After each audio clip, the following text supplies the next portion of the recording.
Tem uma passagem do livro que eles fazem um acordo antes de conversarem. Bom, a gente vai conversar, então você vai falar pra mim tudo, beleza? Dele falar, mas antes, eu quero que você me chame de Vossa Majestade. Não, cara, posso pedir uma licença? Essa parte pra mim mais foda do livro, cara. Na boa. Essa parte mais foda pra mim, cara. Só esse diálogozinho muito foda. Vai, que página que é que você tá? 49. Isso aqui. É assim, ó. Isso. Ele fala assim, ó. Você está pronto pra entrevista, senhor diabo? Aí o diabo responde, sim, estou pronto. Mas primeiro você deve se dirigir a mim com mais respeito. Cara, olha isso, a banca. Durante essa entrevista, você se dirigirá a mim somente como sua majestade. Aí, imagina, o diabo falou, não, peraí, cara, me chama de sua majestade. Aí o Napoleão Hill fala, com que direito você exige tal respeito real? Aí ele responde, você deve saber que eu controlo 98% das pessoas do seu mundo. Você não acha que isso é motivo suficiente pra me dar um título de realeza? Fala, porra, cara, Alta tem performance. que respeitar. Alta performance. Não é? Isso é bizarro, cara. Essa parte me arrepia, cara. É muito foda. Quando ele pede, ele tá pedindo justamente o respeito, por quê? Porque é justamente essa parte aí que as pessoas perguntam. Mas esse diabo, ele é um diabo existente? Ele é um diabo de carne e osso? Ele é um diabo espírito? Que tipo de diabo ele é? E aí é o que o Tiago respondeu. Ele é o diabo, ele pode ser o que você quiser. Depende. Certo. Porque o diabo, ele realmente está sempre pronto para te atrapalhar. Ele está sempre pronto para te sabotar. E aí nós falamos assim, colocando um pouquinho assim no contexto, vamos falar de pobreza. Pobreza. São dois aspectos importantes na minha visão e que eu vejo assim, com tudo que eu já estudei. Eu já li mais de 10 mil páginas de Napoleão Hill e tem mais coisas nobres para lançar, tem muito mais coisas ainda para vir. Sim. Então, assim, o que eu acho? O que eu acho que é importante salientar aqui? A pobreza, você tem dois aspectos nela. Primeiro, a pobreza significa algo pobre, algo vazio. Né? Okay. Então você vai dizer assim, pô, mas a pessoa tem uma mente muito pobre. A pessoa é pobre disso, é pobre daquilo. A pobreza tem vários aspectos. Quando a gente fala de... Tá atrapalhando, né, Thiago?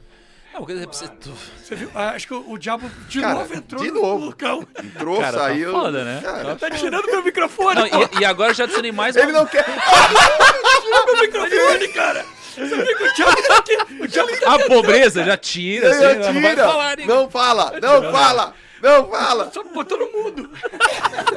Só faltou o mudo. É que você não viu na edição como vai ser. Então, assim, o que acontece? A pobreza significa algo que inexistente, ou pobre, ou com escassos recursos, certo? Então, você tem a pobreza como algo escasso e que precisa de recursos, certo? Mas você tem que sempre lembrar que, junto com a pobreza, vem a má pobreza. Vamos chamar de má pobreza. O que é a má pobreza? É pior que a pobreza. Porque pior do que estar com a mente vazia é estar com a mente influenciada por coisas negativas. Certo. Então, você, antes de jogar o positivo para dentro, você tem que anular o negativo. Que é isso que vocês fazem, Sim. com maestria. Tiago faz isso, você faz isso. Quer dizer, mostra para as pessoas formas que elas têm de buscar o que se chama hoje os cientistas chamam isso de flexibilidade cognitiva. O que é flexibilidade cognitiva? É você aprender, é buscar com criatividade, com empatia e com imaginação, você buscar soluções para a sua vida. Então, a pobreza não significa somente escassez de recursos, porque junto com a pobreza vem as más influências. E aí, junto com as más influências, você começa a se enterrar cada vez mais. Aí vem os vícios, aí vem a bebida, aí vem as coisas que são paliativos, que não deixam você buscar o seu objetivo. Tem uma passagem que ele fala exatamente isso, né? Que ele fala que ele controla 98% da mente das pessoas, e a única mente das pessoas que ele não controla são daqueles que não são alienados. Aí, Napoleão pergunta, como você assume o controle das mentes dessas pessoas? Ele fala assim, ó, eu planto as sementes do pensamento negativo na mente das pessoas. E dessa forma, eu consigo controlar e ocupar os espaços. Isso, e ele controla o espaço, porque você não consegue ter, na verdade, hoje até a física quântica sabe que não existe espaço vazio. Né? Existe dark matter, né? Você tem a matéria escura. Então você não tem espaço, não existe vazio absoluto. onde a gente pensa que é vazia, que a gente não consegue medir a energia que tem lá dentro. Perfeito. Cara, ó, vou fazer uma provocação que tem a ver com o que você acabou de falar. Porra, como que o diabo, ou a metáfora do diabo, né, como o nosso lado ruim, como que essa semente é plantada na nossa cabeça? Ela é plantada nos espaços vazios, não é? E aí, lembra que eu falei que tem um jogo de poder rolando no livro? Que às vezes eu acho que o Napoleão tá por cima, às vezes o diabo tá por cima? O Napoleão se faz de tonto, às vezes, E, né? assim, eu li esse livro algumas vezes já. Então, depois que você lê algumas vezes, você começa a analisar de outra forma, né?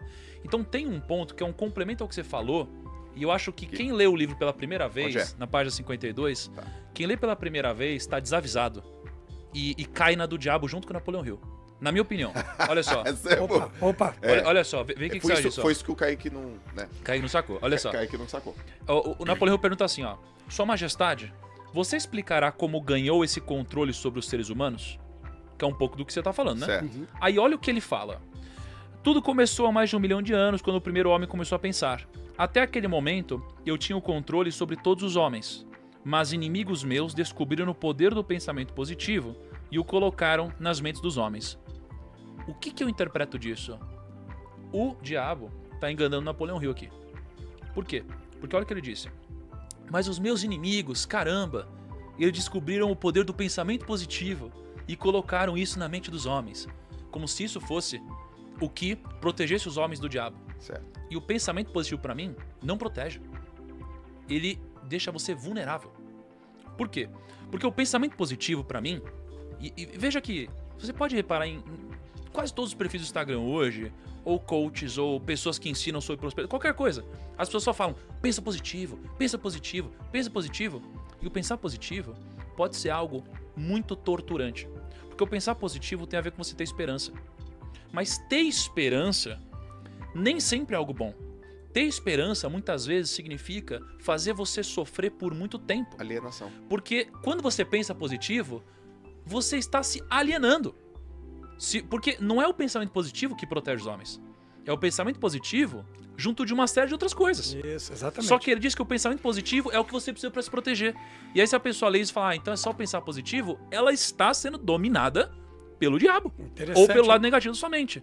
A mensagem aqui é, não caia no diabo, não é pensar positivo. Não é isso que muda a vida de alguém. Então, sacou? Para você que chegou até o final, tem um presente para você. Quando criei esse canal, Evoluindo a Mente, o intuito dele era trazer conteúdos transformadores para você aprender mais sobre geração de renda e expansão da consciência. E como quero te ajudar ainda mais, vou disponibilizar para você agora uma aula gratuita, onde você vai ter acesso a uma estratégia Prime para você ganhar de 2 a 10 mil reais por mês, trabalhando de casa e o melhor, iniciando do absoluto zero.